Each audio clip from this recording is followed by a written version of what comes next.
बापूराव दूरसंचार विभागात क्लर्क म्हणून काम करत होते. ते आपल्या वडिलांचे एकुलता एक मुलगा असल्यामुळे घराची सर्व जबाबदारी त्यांच्यावरच होती.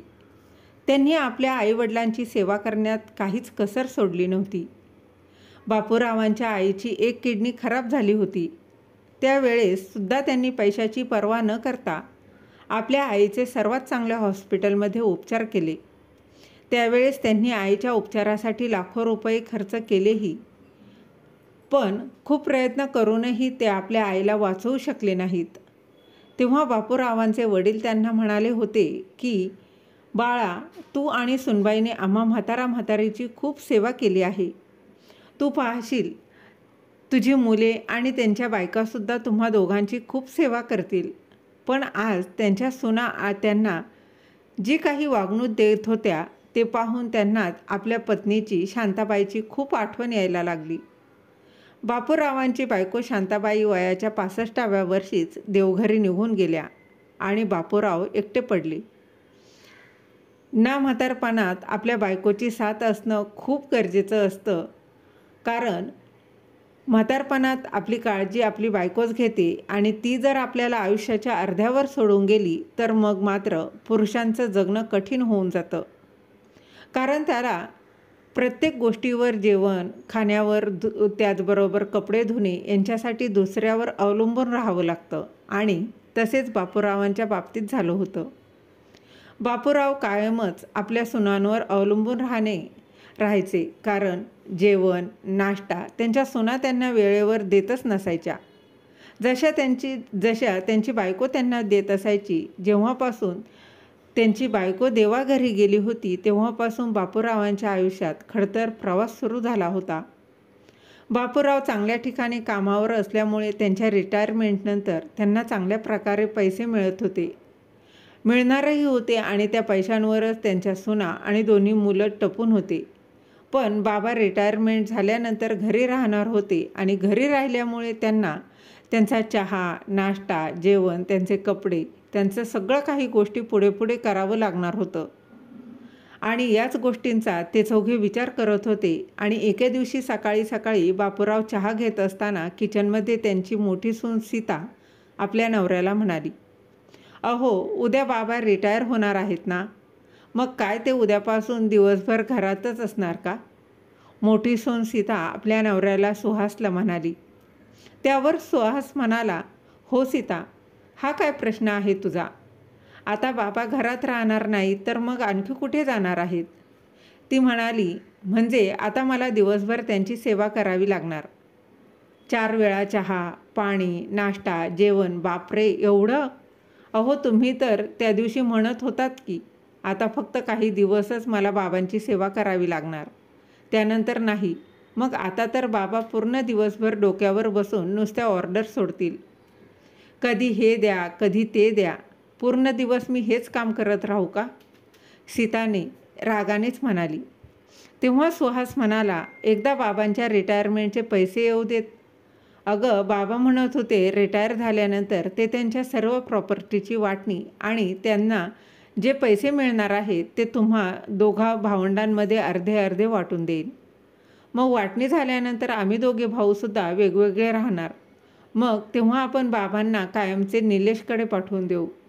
फक्त एकदा प्रॉपर्टीची वाटणी होऊ देत. पण सीता, तोपर्यंत तुला बाबांची सेवा करावीच लागेल.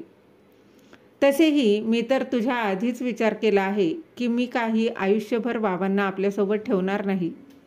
त्यामुळे तू त्यांची अजिबात काळजी करू नकोस. नवरा तिच्या मनातले बोलला. त्यामुळे सीता खूप खुश होऊन म्हणाली, हो, मी सुद्धा त्याच दिवसाची वाट पाहत आहे की कधी एकदा बाबांची प्रॉपर्टी आपल्या हातामध्ये येईल आणि कधी ते एकदा इथून जातील. तशाच प्रकारे बापूरावांची धाकटी सून माधुरीसुद्धा आपल्या नवऱ्याला निलेशला म्हणाली, बाबा उद्या रिटायर होणार म्हणून ते खूप खुश असतील, पण मी मात्र खूप दुःखी आहे. उद्यापासून बाबा दिवसभर घरात राहणार म्हणजे आमचे स्वातंत्र्य तर पूर्णपणे संपणार. आणि वरून त्यांना वेळेवर चहा, नाश्ता, 2 वेळचं जेवण द्या. ते अगदी वेगळंच. कमीत कमी ते जेव्हा ऑफिसला जात होते तेव्हा सकाळी घरातून बाहेर जायचे, मग त्यानंतर ते रात्रीच घरी यायचे. त्यांचा चेहरा पाहायला मिळायचा, पण आता मात्र अख्खा दिवस त्यांचा चेहरा पाहावा लागणार. शी बाई, अहो तुम्ही असे घुम्यासारखे माझ्याकडे का बघत आहात? काहीतरी बोला, मी तुमच्याशी बोलते. निलेश, यातून काहीतरी मार्ग काढा जेणेकरून मला त्यांची सेवा करावी लागणार नाही. असेही उद्यापासून दिवसभर बाबांचा चेहरा पाहण्यात मला काही इंटरेस्ट नाही. त्यावर निलेश म्हणाला, माधुरी हे विसरू नकोस. माधुरी हे विसरू नकोस, जर तू बाबांची सेवा केलीस तरच आपल्याला मेवा मिळणार आहे.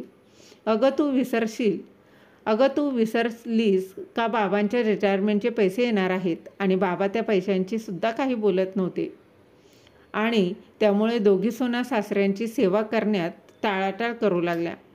नेहमीप्रमाणे आजसुद्धा बापूराव सकाळी सकाळी उठले आणि पेपर घेऊन वाचत बसले. काही वेळाने किचनकडे पाहत म्हणाले, माधुरी बेटा, जरा माझा नाश्ता घेऊन ये.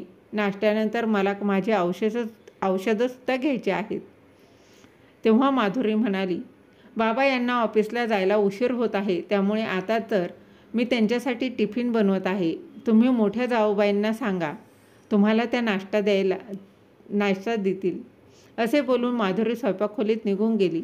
मग बापूरावांनी आपल्या मोठ्या सुनेला सीताला आवाज दिला, पण अनेकदा आवाज दिल्यानंतरही सीता आली नाही आणि म्हणाली, काय झाले बाबा, तुम्ही का कोकलताय माझ्या नावानं? तिचे सासरे म्हणाले, अगं बाळा, मला औषधे घ्यायची आहेत, पण अजूनही तुम्ही दोघींनी मला नाश्ता दिला नाही, म्हणून बोलवत होतो. त्यावर सीता म्हणाली, अहो बाबा, मला वाटले की माधुरीने तुम्हाला एव्हाना नाश्ता दिला असेल, पण सॉरी, आता मी यांच्यासोबत बाहेर निघाली आहे. तुम्ही असे करा, आज माधुरीलाच नाश्ता बनवायला सांगा.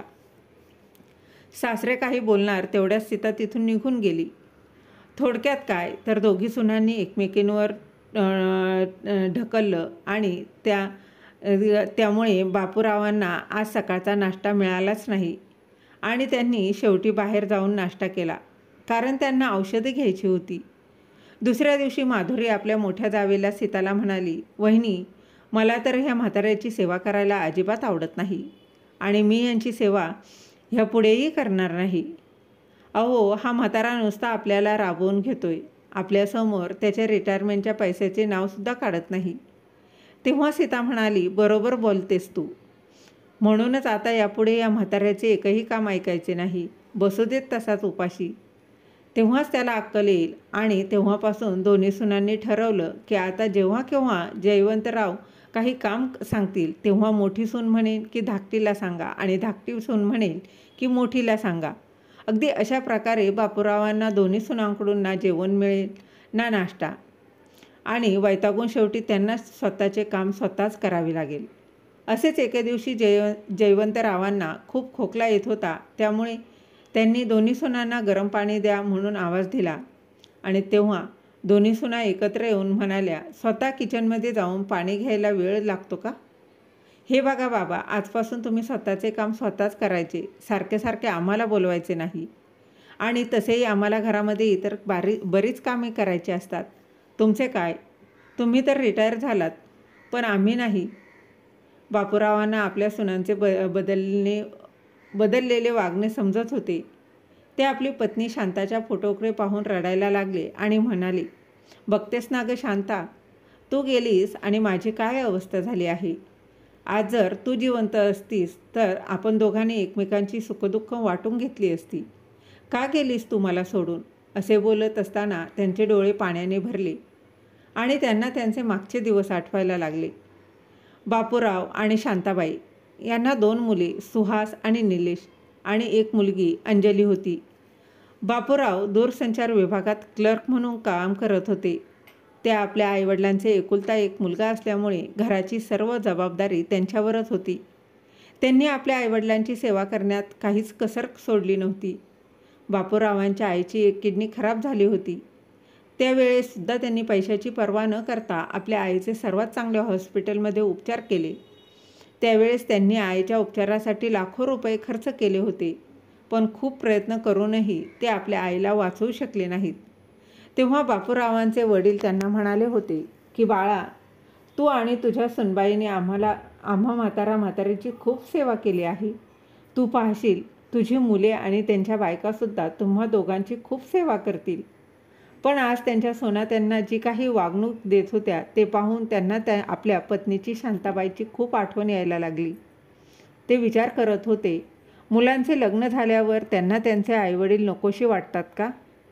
दोन्ही मुलांचे लग्न झाल्यानंतर शांताबाई नेहमी आपल्या पतीला म्हणायच्या, मुलांचे लग्न झाल्यापासून मुले आणि सुनांमध्ये खूप बदल झाला आहे. ते सर्वजण त्यांना आपल्याबद्दल काळजी आणि प्रेम आहे असं फक्त दिखावा करत आहेत. पण खरे सांगायचे तर त्यांच्या मनामध्ये फक्त लोभ आहे. तेव्हा बापूराव यांना आपल्या पत्नीचे बोलणे चुकीचे वाटायचे. ते म्हणायचे, अगं शांता, माहीत नाही पण का तुम्हा बायकांना मुलांचे लग्न झाल्यावर मुलगा सुनेचा झाला आणि तो आपला राहिलेलाच नाही असे का वाटते? अगं, आपल्या सुना हे लक्ष्मीच्या पावलांनी आपल्या घरी आल्या आहेत आणि तू चक्क तुझ्या घरामध्ये आलेल्या लक्ष्मीवर संशय घेत आहेस. पण आज मला समजले आहे, माझी बायको नेहमी खरेच बोलत होती, पण तेव्हा मी तुझ्या बोलण्याकडे दुर्लक्ष करत होतो. बहुतेक शांताला कळून चुकले होते की म्हातारपणात तिची कोणीही त्यांची सेवा करणार नाही. त्यामुळेच तर ती लवकर गेली. शांता, मीही तुझ्यासोबत वर आलो असतं तर खूप चांगले झाले असते ग. असे बोलत असताना ते आपल्या पत्नीच्या फोटोकडे पाहून रडायला लागले. आणि तेव्हा अचानक त्यांच्या मोबाईलची रिंग वाजली. त्यांच्या मुलीचा अंजलीचा फोन आला होता. अंजली म्हणाली, बाबा कसे आहात तुम्ही? बापूराव आपल्या मुलीचा आवाज ऐकून खूप खुश झाले. त्यांना आपल्या मुलीला कोणतेही टेन्शन द्यायचे नव्हते. त्यामुळे ते म्हणाले, मी ठीक आहे बाळा.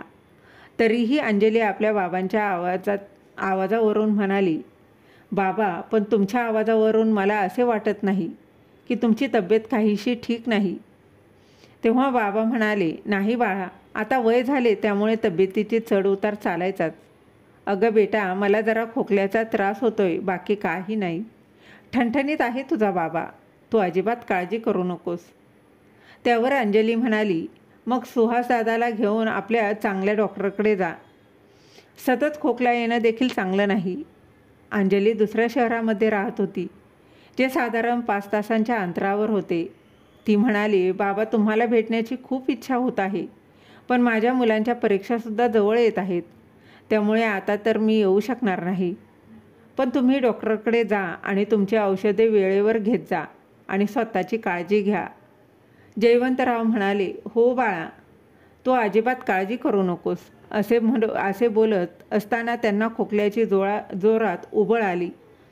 तेवढ्यात त्यांची मोठी सून सीता म्हणाली, हे काय बाबा, अहो किती खोकत आहात तुम्ही. खोकताना तोंडावर हात ठेवून खोकत जा. इथे घरामध्ये आमची लहान मुले आहेत. तुमच्यामुळे आम्हाला किंवा आमच्या लहान मुलांना खोकला झाला तर काय करायचे? तुमचे सर्व आयुष्य जगून झाले आहे, पण आम्हाला अजून खूप जगायचं आहे. अहो, तुम्हाला घरात बसून फक्त आरामच तर करायचा आहे, पण आम्हा सर्वांना तर दिवसभर घरातील कामे करावीच लागतात. मुलांची शाळा आहे, त्यांचा अभ्यास आहे आणि त्यानंतर स्वयंपाकघरसुद्धा सांभाळावं लागतं. यानंतर यापुढे कधीही खोकताना तोंडावर हात ठेवत जा. त्यानंतर धाकटी सून तरी कशी गप्प बसणार? ती बोलायला मागे राहणार होती. ती म्हणाली, बाबा, मी तर म्हणते तुम्ही तुमच्या खोलीबाहेर जास्त येऊच नका. जयवंतराव बिचारे स्वतःसाठी फक्त गरम पाणी घ्यायला आले होते, जे त्यांनी आपल्या सुनांना मागितले होते. पण तेव्हा त्या दोघी म्हणाल्या होत्या की स्वतः येऊन ते घ्या. आणि आता ते स्वतः गरम पाणी घेण्यासाठी आले तर बरेच काही ऐकवत होत्या. दुसऱ्या दिवशी रविवार होता. मुलांनी आणि सुनांनी बाहेर फिरायला जाण्याचा प्लॅन बनवला. घरातील वॉशिंग मशीन खराब झाली होती, त्यामुळे बापूरावांची 4 दिवसांची कपडे धुवायची तशीच पडली होती. त्यांना ठाऊक होतं की त्यांच्या सुना बाहेर फिरायला जाण्याचा प्लॅन बनवतात. घरातील मशीन खराब झाली आहे, त्यामुळे बापूरावांची 4 दिवसांची कपडे धुवायची तशीच पडली होती. त्यांना ठाऊक होतं की त्यांच्या सुना त्यांना प्यायला पाणी देत नाही, तर त्यांचे कपडे मशीनला लावणं खूप दूरची गोष्ट आहे. त्यामुळे बापूराव स्वतः कपडे धुवायला बसले. जेव्हा दोन्ही मुलांनी आपल्या वडिलांना कपडे धुताना पाहिले, तेव्हा निलेश बाबांना म्हणाला, बाबा, आम्ही दोन्ही भावांनी तुम्हाला याआधी अनेकदा प्रॉपर्टीची वाटणी आणि पैशांची वाटणी करायला सांगितली होती, पण तुम्ही केली नाहीतच. मग आता त्याचा परिणाम पाहताय ना. तुमच्या 2 सुनांपैकी एकही सून तुमची सेवा करायला तयार नाही. अहो बाबा, जास्त नाही, पण थोडे थोडे पैसे जरी दिले असते तर त्या दोघींनी तुम्हाला गादीवरून उतरून देखील दिलं नसतं. आम्ही सर्वांनी तुमची सेवा केली असती. दुसरा मुलगा संजय म्हणाला, हा बाबा, तुम्ही तर म्हणाला होतात की तुमच्या रिटायरमेंटनंतर तुमची सगळी प्रॉपर्टी आणि पैशाची वाटणी कराल. मग आता 2 महिने झाले तुम्हाला रिटायरमेंट होऊन. मग रिटायर होऊन तुम्हाला 2 महिने होऊनही तुम्ही अजूनही आम्हाला काहीही दिलेलं नाही. त्यावर बापूरावांना आपल्या मुलांची आणि सुनांचा हेतू समजला होता. म्हणूनच तर त्यांनी अजूनही कोणाला काहीही दिले नव्हते. जेव्हा त्यांच्या लक्षात आले होते की मुले आणि सुनांची नजर फक्त आणि फक्त त्यांच्या प्रॉपर्टीवर आणि त्या पैशावर आहे, तेव्हापासून ते सावध झाले होते. त्यांच्या मनात सतत हाच विचार यायचा की अजून त्यांच्या हातामध्ये प्रॉपर्टी आली नाही तर त्यांनी माझी ही अवस्था केली आहे. उद्या जर या लोकांना मी माझे सर्व काही देऊन बसलो तर कोणास ठाऊक हे लोक माझे काय काय हाल करतील. माझ्याकडे पाहणार देखील नाहीत. आजही हाच विचार करत करत ते बिचारे आपले कपडे धुवत होते. तेवढ्यात त्यांची मुलगी अंजली आपल्या माहेरी येऊन पोहोचली. दरवाजा उघडा होता, त्यामुळे ती सरळ घरात आली. जेव्हा तिने तिच्या बाबांना बाथरूममध्ये कपडे धुताना पाहिलं तेव्हा तिला खूप धक्का बसला आणि ती म्हणाली, बाबा, तुम्हाला दोन दोन सुना असतानासुद्धा तुम्ही कपडे का धुवत आहात? चला उठा आणि पटकन बाहेर या, असे म्हणत तिने तिच्या बाबांचा हाताला धरून उठवलं. बापूराव खोकत खोकत बाहेर आले. त्यावर अंजली म्हणाली, दादा वहिनी कुठे आहात तुम्ही सर्वजण? अंजलीचा आवाज ऐकून दोन्ही भाऊ आणि भाऊजाया जे आपल्या खोलीमध्ये फिरायला जाण्याची तयारी करत होते ते सर्वजण बाहेर आले. तेव्हा सीता म्हणाली, अरे ताई, तुम्ही अचानक इथे कशा? सांगून आले असतात तर? अंजली म्हणाली, वहिनी, जर सांगून आले असते तर तुम्हा लोकांचा खरेपणा मला कसा ठाऊक झाला असता आणि माझ्या बाबांना असे कपडे धुवत असताना कसे पाहू शकले असते? ती मोठ्या भावाला म्हणाली, दादा, आज तुम्हा दोघांना माझा भाऊ म्हणायला सुद्धा मला लाज वाटते. अरे, ह्या दोघी तर बाहेरून आल्या आहेत, पण तुम्हा दोघांना बाबांबद्दल जराही प्रेम वाटत नाही. तुम्ही लोक बाबांना असे बाथरूममध्ये कपडे कसे काय धुवून देत आहात? आज तुम्ही सर्वजण माझ्या नजरेत पडलेला आहात. हे बघा, मी तुम्हा चौघांविरुद्ध वृद्ध वडिलांना त्रास दिला म्हणून पोलिसात तक्रार दाखल करू शकते. त्यावर अंजली असे बोलताच दोघे भाऊ आणि भाऊजाया खाली मान घालून उभ्या होत्या. त्यांनी आपल्या वडिलांना रिटायरमेंटनंतर सुख देण्याऐवजी दुःख दिलं होतं. अंजली म्हणाली, बाबा, तुम्ही माझ्यासोबत चला. आजपासून तुम्ही माझ्यासोबत माझ्या घरी राहणार आहात. हे तर मला चांगले झाले. त्या दिवशी तुमच्याशी फोनवर बोलत असताना त्यावेळी मी फोन बंद केला नव्हता आणि मला या दोघी तुम्हाला जे काही बोलत होत्या ते मी ऐकलं आहे. आणि तेव्हा मला समजलं की माझ्या बाबांना इथे किती मानसन्मान मिळत आहे. आणि म्हणूनच मी इथे पाहायला आले होते की माझे बाबा जे आहेत ते रिटायर झाल्यावर कसे आयुष्य जगत आहेत. तिने पर्समधून 500च्या 2 नोटा काढल्या आणि दोघा भावांच्या हातात पैसे देत म्हणाली, जमले तर या पैशांच्या बांगड्या भरा. एवढे बोलून अंजली वडिलांना सोबत घेऊन आपल्या घरी निघून गेली. थोड्या दिवसानंतर संजय आणि निलेश हा विचार करून घाबरत होते की बाबा त्यांचे सर्व पैसे त्यांच्या मुलीला तर देणार नाहीत ना. आणि शेवटी त्यांना जी भीती होती तसेच झाले. घर खाली करण्याचा पेपर्स घेऊन कोर्टाचा एक माणूस जेव्हा त्यांच्या घरी आला तेव्हा त्या सर्वांच्या चेहऱ्यावर 12 वाजले होते. ते चौघेही आपल्या वडिलांची माफी मागण्यासाठी बहिणीच्या घरी गेले. पण बापूराव त्यांना म्हणाले, नालायकांनो, मी तुमचा बाप आहे. मला तुमचे चेहरे बरोबर वाचता येतात. तुम्ही दोघे आपले वडील बहिणीकडे जाऊन राहिले आहेत त्याचे तुम्हाला वाईट वाटले नाही तर जर मुलीकडे राहून तिला सर्व संपत्ती देणार तर नाही ना, याची तुम्हाला भीती वाटते. तुम्ही तर माझ्या प्रॉपर्टी आणि पैशाच्या लोभीपणामुळे इथे माझी माफी मागत आहात. पण अंजलीसोबत राहून मला माझ्या वडिलांचे एक वाक्य आठवले.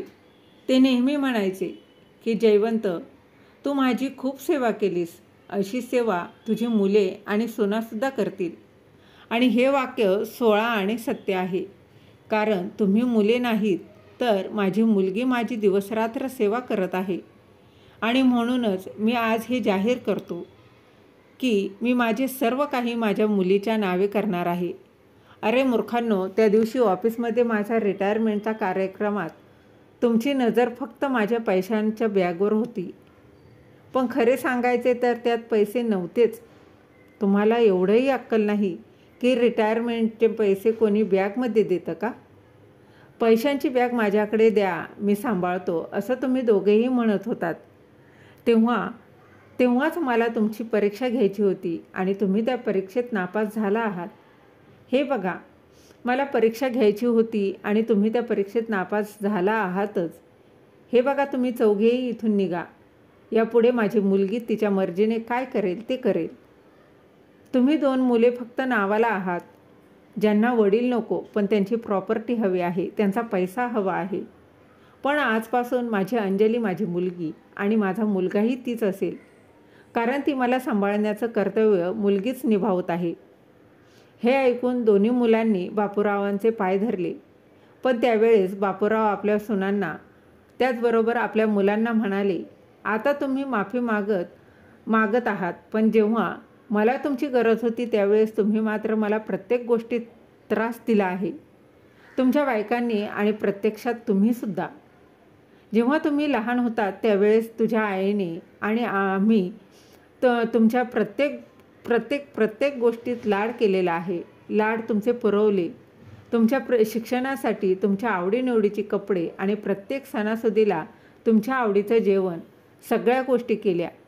पण जेव्हा माझ्यावर वेळ आली त्यावेळेस मात्र तुम्हाला फक्त माझ्या रिटायरमेंटचे पैसे तुम्हाला दिसत होते. अरे मुलांनो आणि सुनांनो, तुम्हाला हे का कळत नाही आहे का तुम्हालाही म्हातारपण भोगावं लागणार आहे आणि त्यावेळेस मात्र तुमची मुलं तुमच्याशी तशीच वागतील, हे तुम्ही लक्षात ठेवा. तुमच्या आईच्या मृत्यूनंतर मी पूर्णपणे एकटा पडलो होतो, पण तुम्हाला त्यावेळेस माझी कधीही काळजी वाटली नाही. प्रत्येक गोष्ट मला तुमच्याकडे मागावी लागत होती आणि प्रत्येक गोष्ट तुमच्याकडे मागायला लागायची आणि त्यावेळेस तुम्ही माझा रागराग करायचात, त्या गोष्टी पूर्ण करायच्यात. पण तुम्ही लहान असताना आम्ही कधीही तुमच्याशी असं वागलो नाही. मग तुम्ही असे का वागता? आईवडिलांशी तुमच्या म्हातारपणात तुमची मुलं तुमच्याशी त्याच पद्धतीने वागली तर तुम्हाला कसं वाटेल याची जरा तरी जाणीव ठेवा. कारण आपण जसं वागतो, जसं बोलतो, आपण जसं कर्म करतो तसंच आपल्याला त्याचं फळ मिळतं. जर तुम्ही माझ्याशी चुकीचं वागत असाल तर तुमचीही मुलं तुमच्याशी नक्कीच चुकीचंच वागतील, हे तुम्ही लक्षात ठेवा. बापूरावांचे हे बोलणे ऐकून मुलांना खूपच वाईट वाटलं आणि त्यांनी बापूरावांची पुन्हा एकदा माफी मागितली. आणि त्यावर ते म्हणाले, बाबा, आमच्याकडून फार मोठी चूक झाली होती. आम्ही लालची झालो होतो, पण यापुढे आम्ही तुमच्याशी असं कधीच वागणार नाही. जशी तुम्ही आमची काळजी घेत होतात तशीच आम्हीसुद्धा तुमची काळजी म्हातारपणात घेऊ. बापूरावांच्या दोन्ही मुलांनी आणि सुनांनी बापूरावांची माफी मागितली आणि बापूरावांनी मोठ्या मनाने त्यांना माफ केलं. तर मग मित्रमैत्रिणींनो, बापूराव आणि जी त्यांना शिकवण दिली ती तुम्हाला कशी वाटली कमेंट बॉक्समध्ये नक्की कळवा. आणि कथा चांगली वाटली असेल तर लाईक, शेअर, सबस्क्राईब नक्की करा. धन्यवाद.